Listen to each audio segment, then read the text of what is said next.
అదే RTV app వార్తల్ని క్షణాల్లో చదివే అవకాశం ఉంటుంది. ఒక న్యూస్ పేపర్, ఒక టెలివిజన్ ఛానల్ మీ చేతుల్లో ఎప్పుడూ ఉంటాయి. అనంతపురం జిల్లాలో పెద్ద పెద్ద పట్టణాల్లో, నగరాల్లో ఏ స్థాయిలో అయితే ఆసుపత్రులు ఉంటున్నాయో అదే స్థాయిలో ఈరోజు స్వరా హాస్పిటల్ నిర్మాణం చేసుకోవడం, దాన్ని ఈరోజు ప్రారంభం చేసుకోవడం జరిగింది.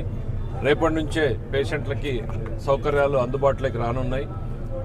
బెస్ట్ క్వాలిటీ ఎక్విప్మెంట్ ఏదైతే ఆపరేషన్ థియేటర్స్ కావచ్చు, లేకపోతే వాటికి సపోర్ట్ కావాల్సినటువంటి వెంటిలేటర్స్ కావచ్చు, అన్ని టోటల్ ఎక్విప్మెంట్స్తో ప్రారంభించినటువంటి ఈ హాస్పిటల్ ప్రజలకు మరింత మెరుగైన సేవలు అందించడానికి, సకాలంలో సరైన వైద్య సేవలు అందించడానికి ఉపయోగపడాలని చెప్పి డాక్టర్ రాకేష్ వారి మిసెస్ ఇద్దరూ కూడా ఫుల్ టైము డెడికేటెడ్గా పనిచేస్తూ ఉన్నారు. అందరికీ కూడాను వాళ్ళ సేవలు కూడా ప్రజలకు ఉపయోగపడాలని కోరుకుంటూ ఈ ఆసుపత్రిలో వచ్చేటువంటి ప్రతి ఒక్కరూ కూడా హ్యాపీగా రికవర్ అయ్యి వెళ్లేలాగా ఉండాలని భగవంతుని కోరుకుంటున్నాను. Thank you. Shri Swara multi speciality hospital ఇది.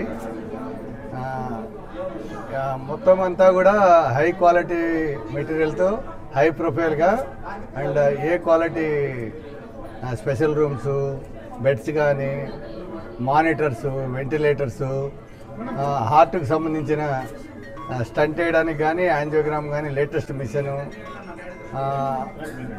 అట్లా అనేక రకాల మల్టీ స్పెషాలిటీ హాస్పిటల్ని కన్స్ట్రక్ట్ చేశాం సెంటర్ ఆఫ్ ది టౌన్.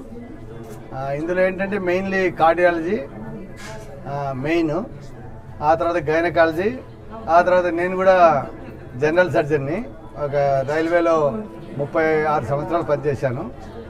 లక్షలాది ఆపరేషన్లు చేశాను, కోట్లాది మంది పేషెంట్ చూశాను. దాని కాకుండా క్రిటికల్ కేరు, అన్ని ఎమర్జెన్సీస్ రౌండ్ ది క్లాక్ ఇక్కడే ఉండి చూసుకుంటాం. అదే కాకుండా డిజిటల్ ఎక్స్రే, మాడ్యులర్ ఫార్మసీ, అంటే ఇట డ్రగ్ పెడితేనే చేతికి ఇటు వస్తుంది అనమాట. ట్రీట్మెంట్ అంటే పేషెంట్కి ఏమి ట్రీట్మెంట్ కావాలి అది కరెక్ట్గా అందించడం main aim of the hospital.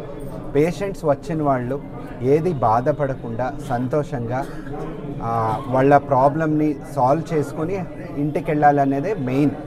మనకు వేరే సార్ అడిగారు మిడిల్ క్లాస్ అని, ఫైనాన్స్ ఓకే అది మ్యాటర్ అవుతుంది కొంచెం వరకు, బట్ మనకు ఎంత తక్కువ ఫైనాన్స్లో అంటే సేఫ్, క్లీన్, అఫోర్డబుల్, అంటే అఫోర్డబిలిటీ, వాళ్ళకి అఫోర్డబుల్ లేదంటే కూడా మనము వాళ్ళకి ఎంత ట్రీట్మెంట్కి ఖర్చు అవుతుందో అంతే ఖర్చు పెట్టించి ట్రీట్మెంట్ ఇవ్వాలి అనేదే ఈరోజు హాస్పిటల్ కట్టిన ఉద్దేశం.